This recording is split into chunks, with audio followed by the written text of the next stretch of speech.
It was a period which witnessed an enormous blossoming of various secret doctrines and orders. Templars and Rosicrucians, Illuminati and Freemasons, Anthroposophists, Theosophists, Neo-Templars and Armanen. Some of them seemed suddenly to have woken up after a centuries-long sleep. What had disturbed their slumber was this: the impending arrival of the prophesied New Age, the changeover from the age of Pisces to the Aquarian Age. Every one of these groups felt themselves called upon to make their mark on the approaching era, the year 1917. 4 men and a woman met here in the Viennese cafe Schopenhauer. The young Maria Orsitsch, a spiritualistic medium from Zagreb, the student and fighter pilot Lothar Weitz, the occultist, orientalist, and officer Karl Haushofer, Rudolf von Sebottendorf, an occultist who had recently returned from the Orient, as well as Prelate Gernot from the Order of Knights Templar. Their subject was the coming of the New Age. They spoke of secret revelations, the Spear of Destiny, the magical violet black stone.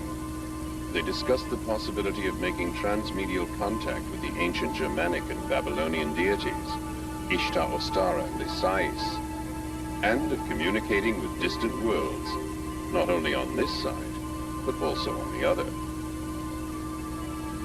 It is quite likely that this coffeehouse meeting witnessed the birth of the secret Thule Society, which in turn later spawned the German National Socialist Party, the SS, Black Sun, and the Vril Society, which in its turn gave a foundation to the occult activities of the Third Reich and the new comprehensive technology.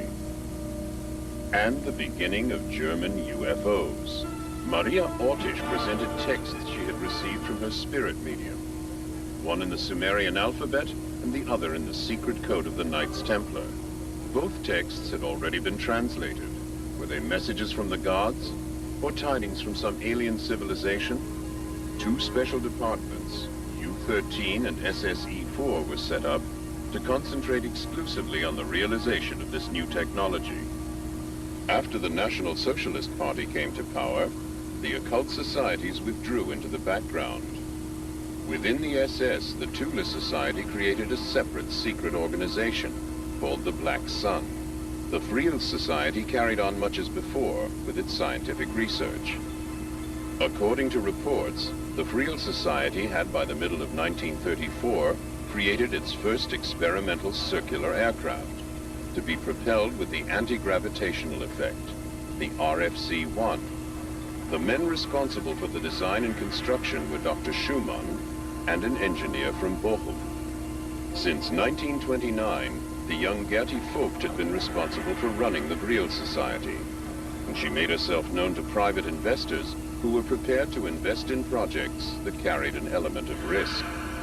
In the meantime, the members had become convinced that the mediumistic messages originated not from gods, but in fact from a highly developed alien civilization within the Aldebaran solar system. The main star in the constellation of Taurus is Aldebaran. Could it be that the Sumerians, whose language remains a mystery to this day, were Aldebaranians? If they did perhaps once land in Mesopotamia, it is interesting that the inscriptions on the royal tablets tell us, "When the royal power came down to us from the heaven." Before the end of 1934, the Vril Society had built its first light aircraft, the RFC-2 round aircraft. It was fitted with an improved Vril propulsion system and, for the first time, magnetic impulse steering. It measured hardly more than 16 feet from end to end, but it worked. It already possessed 2 typical characteristics of UFOs: the optical blurring of the contours when accelerating, and the colored lights depending on the level of power applied: red, orange, yellow, green, white, blue, or violet. Despite its advanced flying capabilities, the RFC-2 remained virtually unnoticed by the political leadership of the time. By 1939, the SS had already built its RFC-5, the first long-distance aircraft measuring more than 65 feet, and with the mysterious name Haunebu-1.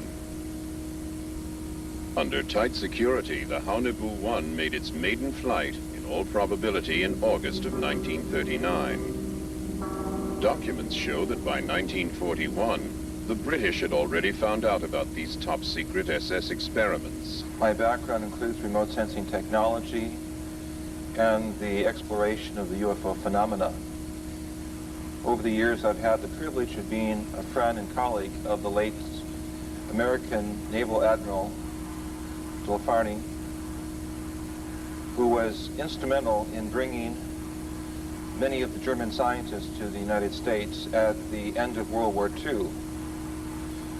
As many of you know, there was an executive order given by President Truman in August of 1945, August 15th, 45. And in March of 1946, the States Naval War Committee authorized the collection of German materials relating to experiments of high technology. The first, the second, and the third prototypes of which we see here represent the most commonly seen and observed spacecraft worldwide since 1947. The documentation and personal experiences with many of the German fuel experts, however, suggest that as early as 1935, the Germans were aware that there was life and technology in the universe, and were at least indirectly aware of the possibilities of building their own saucer craft, which would make them basically the first to have opened the window to contact with other areas of higher evolutionary intelligence. Towards the end of 1942, the department SSE-4 allegedly began work on a new improved version of the Haunebu UFO, the Haunebu-2. This drawing shows the basic layout, including the power plant and fuselage. The exterior shape could vary. The dimensions of the Haunebu-2 varied from craft to craft, from an overall length of between 85 and 100 feet, and a height of between 30 and 36 feet at the center. It was said to be capable of a top speed within the Earth's atmosphere of 3,200 knots. The Haunebu-2 was also, in all probability, capable of space travel. The Vril Society already had its own audacious plan. They got together around Christmas 1943 for a secret meeting in the German Baltic Sea resort of Kolberg. We don't know exactly what was discussed behind closed doors on that occasion. We do know, however, that one subject was right at the top of the agenda. Operation Aldebaran, on which the mediums Maria and Sigrun divulged new transmedial information. Fragmentary though these transmedial messages are, they nevertheless enable us to form an amazingly clear picture of their meanings. Even maps and landscapes of distant planets have been received by medial communication. The Aldebaran solar system is 68 light-years away from the planet Earth. The magical medial telepathic agencies of the Thule and Vril Societies have this to report about it. The sun, Aldebaran, has 2 inhabited planets circling it. The 2 together go to make up the Sumerian Empire. On the 3rd and 4th of January 1944, a meeting is believed to have taken place between Hitler and Himmler. The subject of their discussion, the Vri-Il project, the projection of a huge Vri-Il spaceship through the dimensional channel. In other words, a tunnel that was independent of the speed of light to Aldebaran. Clearly and logically, Germany would be the most unique place for a contact that would be made by higher intelligence, since it was in the leadership of the scientific industry in the 20th century. Clearly, it was the place where some of the best scientific minds were assembled in the world.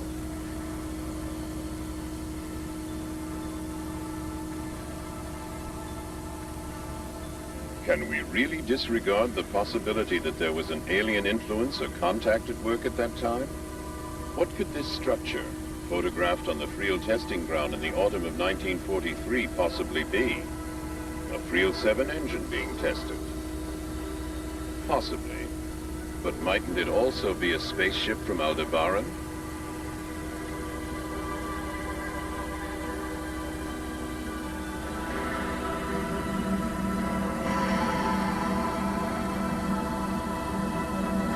Now, we know that in the early parts of the war, there were certain factions of the Allied forces that did not believe he had a secret weapon. And it wasn't until the Americans made much emphasis of this that they began to look at it seriously, and indeed did discover that Hitler not only had a secret weapon, he had what we would call today a UFO or spacecraft. He had one already off of the drawing board and flying, and it was capable of 1,200 miles an hour, vertical takeoff, 90-degree changes, and much like a helicopter, and of course was far superior to anything the Allied powers had at that time. Secondly, they knew that he had another craft about to be up and going. It was capable of doing 2,500 miles an hour, which was double the... Throughout the world, in the ancient manuscripts of lost civilizations, we are confronted over and over again with tales of space-traveling gods who visited our planet to prepare mankind for a new age of knowledge and wisdom that would come about as a consequence of the next evolutionary step.